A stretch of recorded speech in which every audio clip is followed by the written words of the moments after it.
Welcome back. So today we're going to discuss about remainder theorem. Okay, in previous class we have learnt about factor. Okay, a factor means when I substitute any value into a polynomial, let's say PA is equivalent to 0, which means x minus a denotes as a factor of px. Okay, let's say given a polynomial px, and when I say p substitute the value of a, you get 0, therefore px minus a is a factor. And then if I divided x minus a by the polynomial, okay, the remainder here I'll get 0. There is no remainder.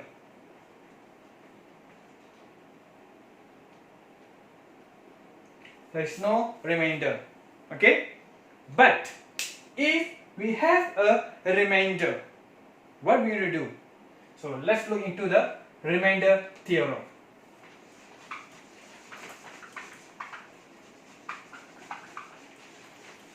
Let's say I give you a polynomial px is equal to x power of 4 plus x minus 2.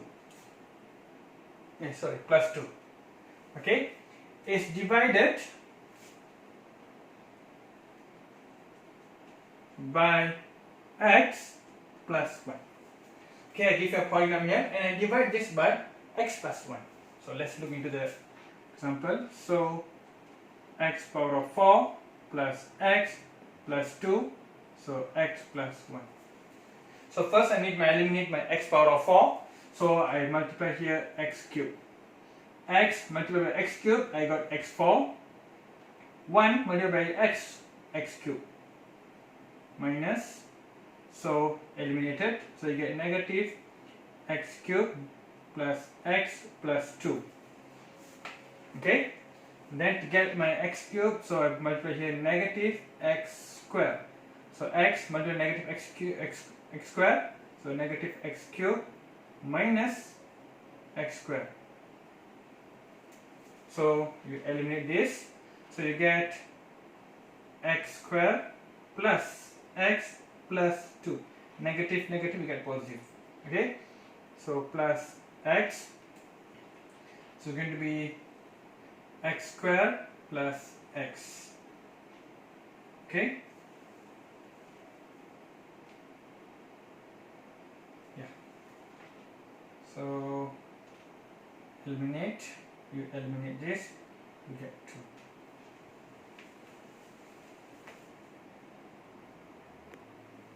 Okay, then so we have here a value here, a value here, and value here. How we are going to write? Remember in earlier case, let's say I said px and I have a factor, so x minus a with the another value. So now we have the divisor, we have the quotient, and we have a remainder. How we are going to write this? So how we can rewrite this? We have 3, divisor, quotient, and remainder. So it's going to be, first we write the remainder x plus 1, we write the quotient x cube minus x square plus x plus the remainder. So in general I can make it px equivalent to dx qx plus rx, where dx is a divisor, qx is a quotient,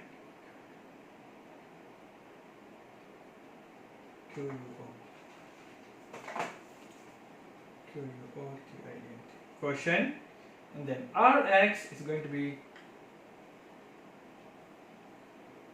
remainder. Okay, in general I can write something like this.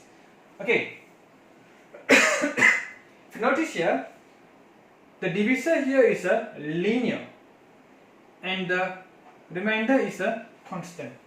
Normally Okay, the power of remainder will be less than the power of divisor. If here is linear, the maximum power of remainder is going to be constant. If here is a quadratic, so the maximum power here is going to be a linear. It depends on the divisor here. Okay, let's look into another example.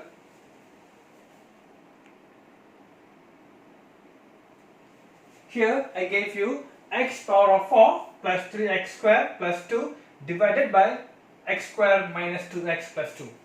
Let's look into the remainder. What is the remainder will be? Okay, so here is x square and here is x4. So to eliminate this x power of 4, I multiply by x square. Okay, x square times x square, I get x power of 4 minus 2x cube plus 2x square. Okay, so minus 0. So here I don't have anything in power of 3, so negative minus, so I get positive x cube. 3x square minus 2x square, you get plus x square plus 2. So now to eliminate this, I'm going to multiply by 2x. So I get 2x cube minus 4x square plus 4x. Okay, I put minus. So this is eliminate. So you get x minus, so 5x square. Okay, x square minus negative x 4x square, you get that, and then minus 4x plus 2. I still can divide that, so I put here plus 5. So it's going to be 5x square minus 10x plus 10 minus. So here I'm going to get 6 minus 10 minus 6x minus 8. Okay, therefore this equation I can rewrite as, maybe it's quite long, so I just use here. Therefore I can rewrite this equation as Px is equal to this divisor x squared minus 2x plus 2, okay, multiplied by the quotient x squared plus 2x plus 5, then plus with the remainder.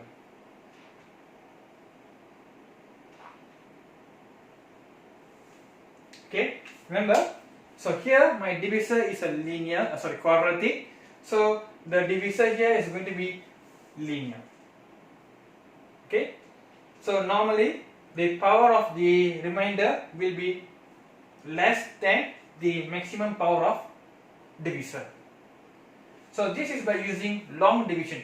Now there's another method where we can do to find the values. So let's look into that particular way. Okay.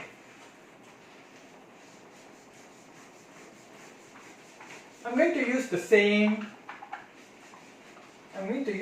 value, same equation.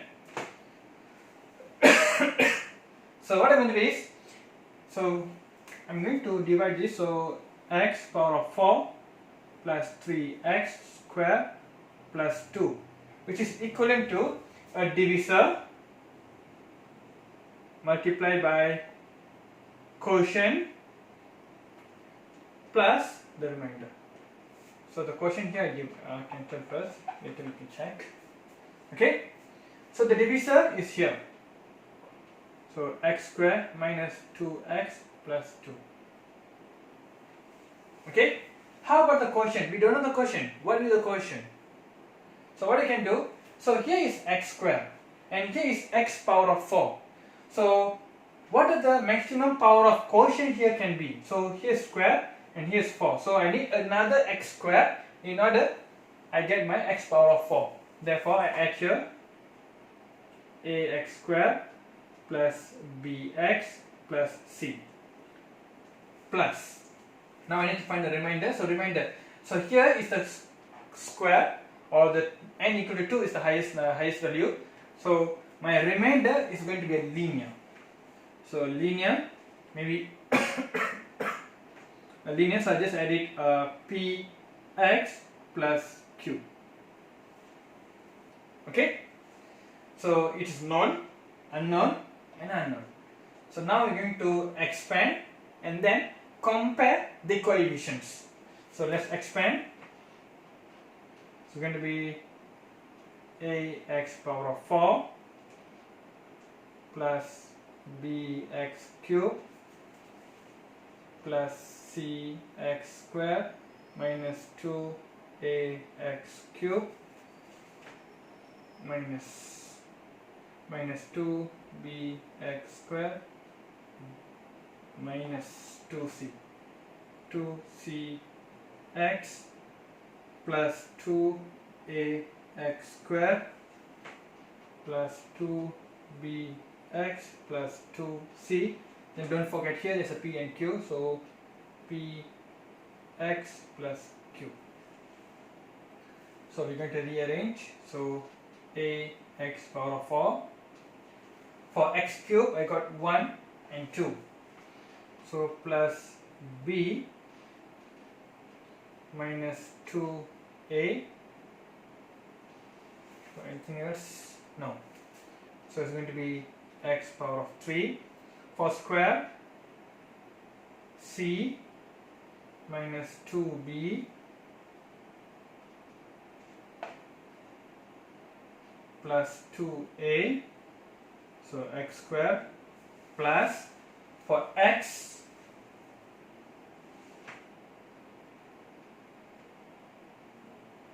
is going to be 2b minus 2c plus px, negative 2c, 2a, x, and then for the constant is going to be plus 2c plus q. Okay, so you expand this and then you rearrange. So now you can compare the coefficient a equal to 1.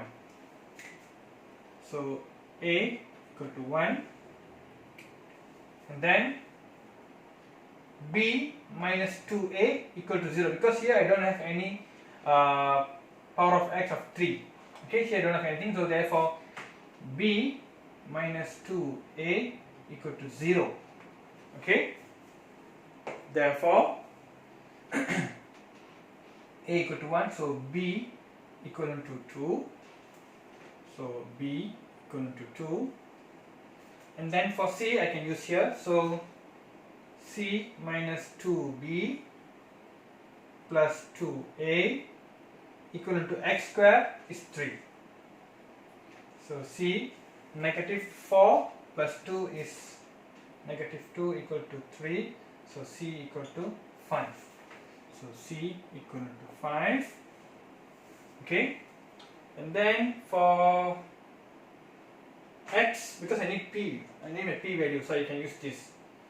So it's going to be 2b, so b is 2, I just substitute 2b minus 2c plus p equal to x. Here we don't have anything in x, so equal to 0.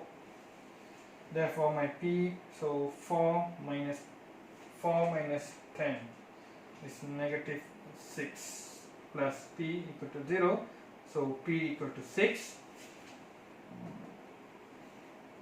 And then last but not least, our q. So I just reuse here, just erase the previous work.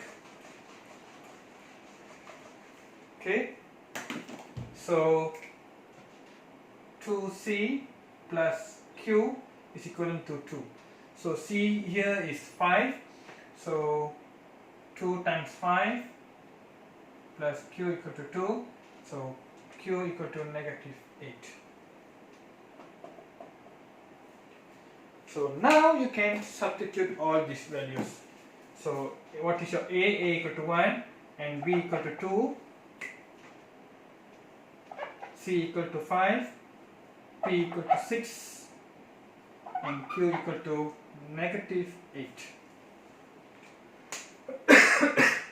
So to find the remainder theorem also you can use both method. One is by using long division and number two is by using the comparing the coefficients. There is two method, you can use both. Okay, but when come to the comparing coefficients, I suggest you, if there is like something like this, it's quite long. So if this kind of long equations, please use the long division. It's much more simpler, looks like simpler. If you use this method, it looks more complex and it's a bit very easy for you to do the careless mistake. So I suggest you, if there is something long like this, you may use a long division to find the quotient and the remainder. Okay, thank you.